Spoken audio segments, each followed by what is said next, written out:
ये बुलडोजर एक ढाबे पर चल रहा है। ये ढाबा करनाल के मंडी के पास था, जिसे बुलडोजर से हटा दिया गया। इसे हटाने की वजह क्या है, ये अभी आप सोच रहे होंगे, तो चलिए हम आपको बताते हैं। दरअसल मुख्यमंत्री खट्टर को करनाल आना था और उनके हेलीकॉप्टर की लैंडिंग के लिए सड़क के एक किनारे हेलीपैड बनाया गया और सड़क के दूसरी तरफ ये शख्स अपना परिवार चलाने के लिए ढाबा चला रहा था, जो कि बीजेपी कार्यकर्ताओं को नागवार गुजरा और मुख्यमंत्री के हेलीकॉप्टर लैंड कराने के लिए इस ढाबे पर बुलडोजर चलवा दिया। क्या करेंगे हम? क्या प्रशासन ने कहा नहीं था पहले आपको? हमें अगर पहले कहा होता तो हम इसको अपने आप नहीं उठा लेते हैं। क्या हमारे परमात्मा ने हाथ नहीं दे रखे? ऐसे अचानक तोड़ दिया, कितना बुरा लगता है हमें।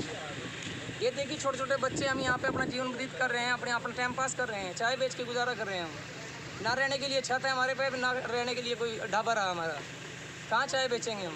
वही आम आदमी पार्टी के नेता अनुराग ढांडा गुरुवार को अनाज मंडी पहुंचे और पीड़ित परिवार से मुलाकात की। उन्होंने कहा कि आम आदमी पार्टी परिवार के साथ है और जो भी आर्थिक सहायता होगी वो की जाएगी। इसके साथ ही अनुराग ढांडा ने सीएम खट्टर पर निशाना साधा। मुख्यमंत्री जी को यहाँ पे आना था, ये हेलीकॉप्टर यहाँ पे उतरना था सामने, और उसके बाद यहाँ सामने सड़क के दूसरी तरफ एक ढाबा था, गरीब का ढाबा है, उसके ऊपर ये अत्याचार।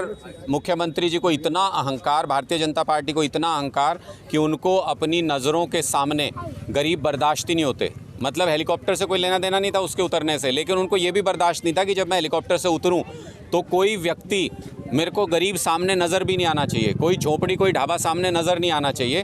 प्रशासन ने गैर कानूनी तरीके से इनका ढाबा तोड़ दिया, उसके अंदर इनका सारा सामान था, इनका नुकसान हुआ, उसी से पालन पोषण करते हैं अपने परिवार का पूरे का। ये अब सड़क पे आ गए हैं।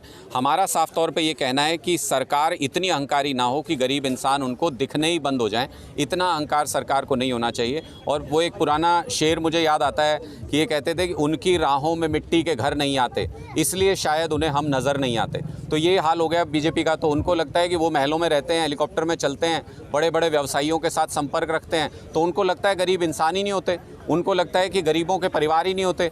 तो इस तरीके की जो हरकत है उसके खिलाफ हम यहाँ पर आज इकट्ठा हुए हैं। ये हमारे भाई हैं जिनका ढाबा तोड़ दिया गया था, इनका हौसला बढ़ाने के लिए, इनकी मदद करने के लिए यहाँ पे आए हैं। आम आदमी पार्टी के कार्यकर्ताओं ने जो आर्थिक सहयोग, जिस भी तरीके की मदद हो सकती थी इनको वापस अपना परिवार चलाने के लिए, वो भी इनको किया है। लेकिन साथ ही प्रशासन को भी हम यहाँ पे चेता के जा रहे हैं कि वो यहाँ पे आएंगे, गैर कानूनी जो हरकत उन्होंने की है इस ढाबे को यहाँ पे दोबारा बना के जाएंगे और इसमें प्रशासन इसकी मदद करेगा। वरना उनको ये भी सोच लेना चाहिए कि जिस मुख्यमंत्री और जिस सरकार के दम पे वो इतने अहंकारी हो गए, अहंकार में इतना डूब गए हैं अधिकारी, उनको ये समझ नहीं आ रहा है कि लोकतंत्र में है ये लोकतंत्र में ये सरकार जो जन विरोधी सरकार है 1.5 साल बाद बदल जाएगी।